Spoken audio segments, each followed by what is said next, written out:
It's Friday, it's Barkspeed time. Run VT, Errol.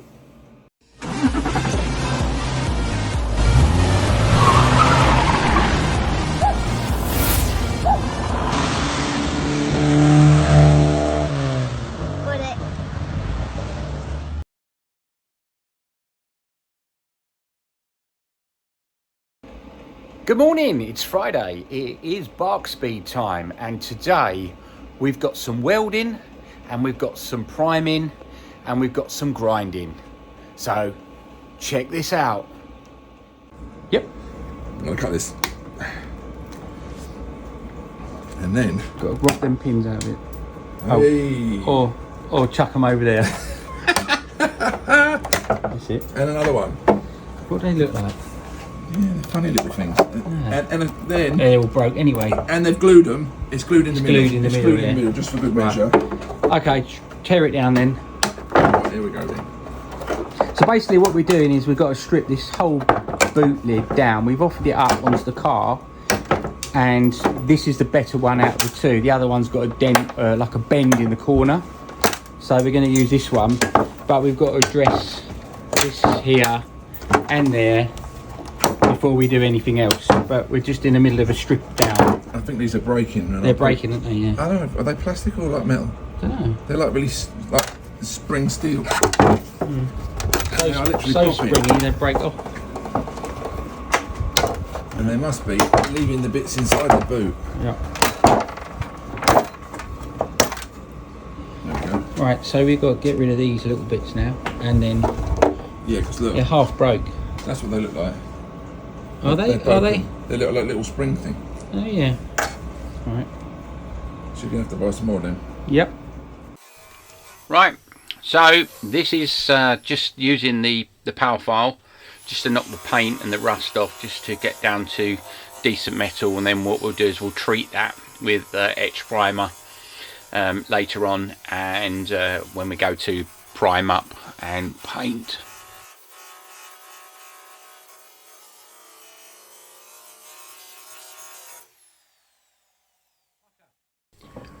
When this boot was taken off the car, they obviously didn't get it off properly, and it's left a dent on one of the fixings there. So you can just see us addressing the fixing as it had an issue with a dent behind it. So we're tapping it from the inside and just trying to get it as straight as we can. Right, now on to cutting out the rot. So I'm using the angle grinder here with a cutting disc on, and just going to make sure that we cut right on the line so that it allows us, our templates, to fit snugly in, so we can just literally join the two pieces of metal together. So that's what we're doing now. We're just going to cut out that piece of rot with the angle grinder. Okay.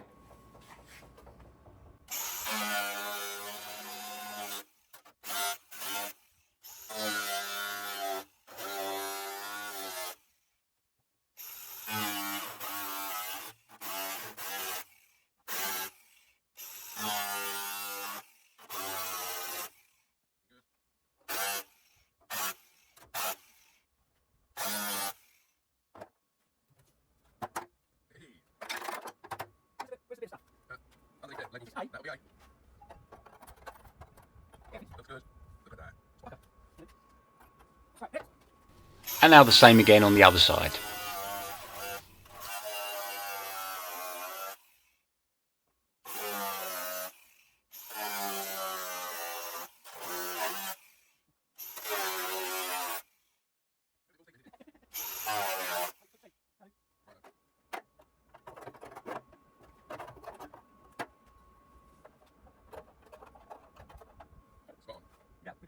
Here I'm using a butt weld tool, which separates the two pieces of metal and gives it just enough gap between them so that you can actually just tack all the way Let's around. clean that up. This side we're trying a different option with a magnet holding the two pieces of metal together, just to see if there's any difference in the way that they weld.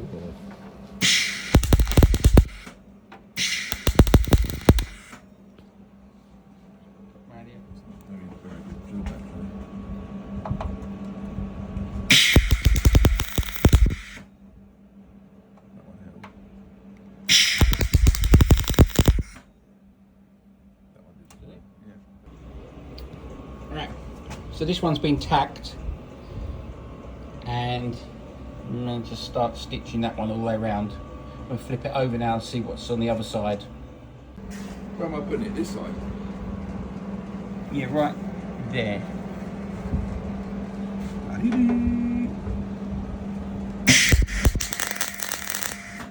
Now on the other side, we're just touching in the gaps so that we're joining the metal completely all the way around. Just keep going. Let's just temple.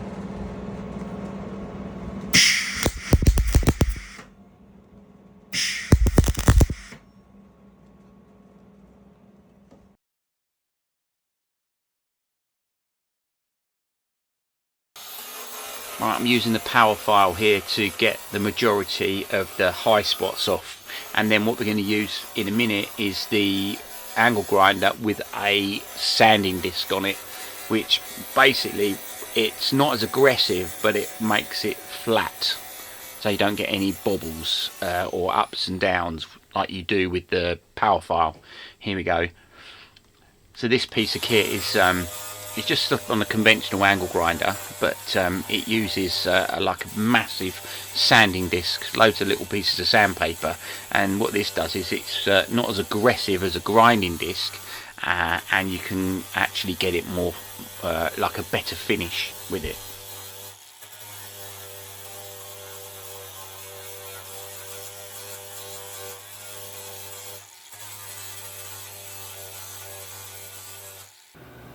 Right, so now we're into the filler stage, where we just put a light skim over everything, and then we're going to sand it down, make it look all nice and beautiful. Look at that. The old trusty heater giving us a nice warm bit.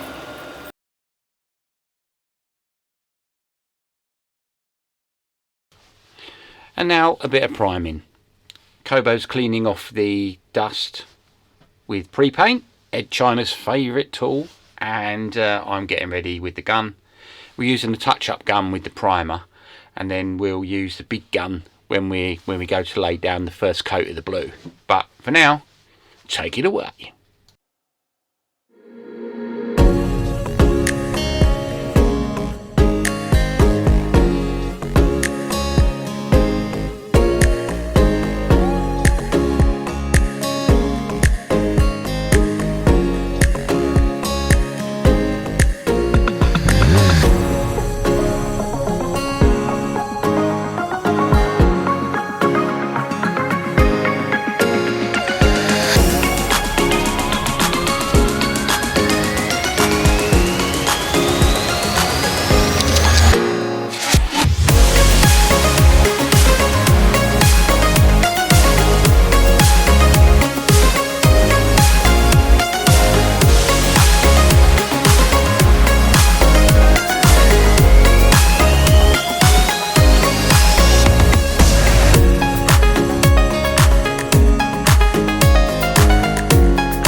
And now cook under a low heat for 10 minutes.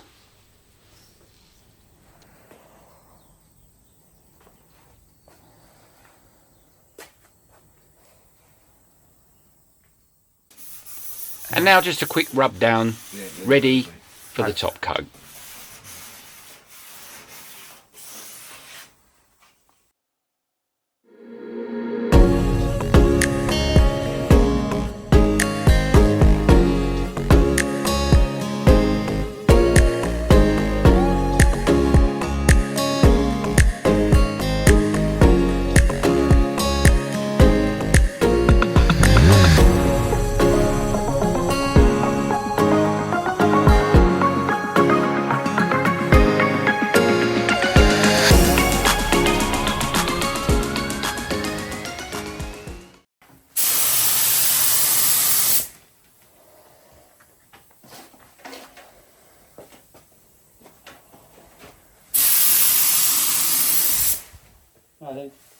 Yeah, I'd leave it at that for now.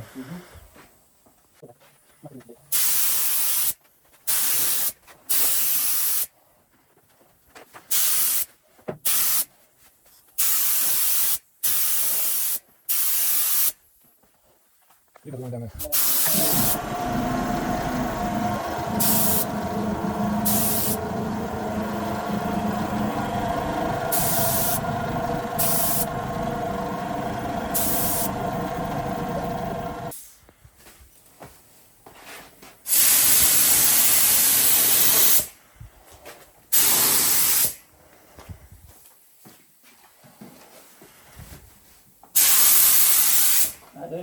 You want to do a number plate again. Look where the number plate goes. Beautiful. It's pretty much, you've got a little bit in there. Not a lot. Don't want to put too much because it'll run, won't it? It will. Right, so there we have it.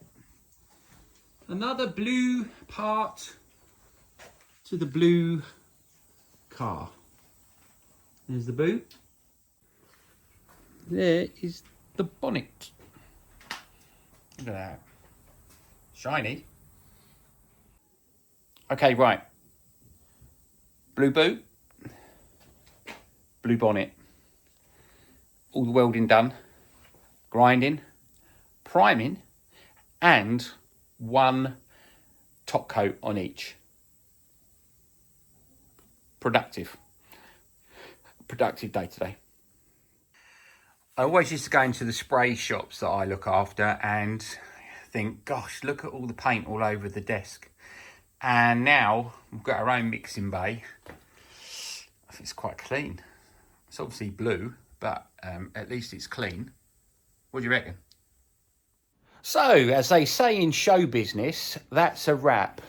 Thanks for watching, and next time we're moving on to the doors.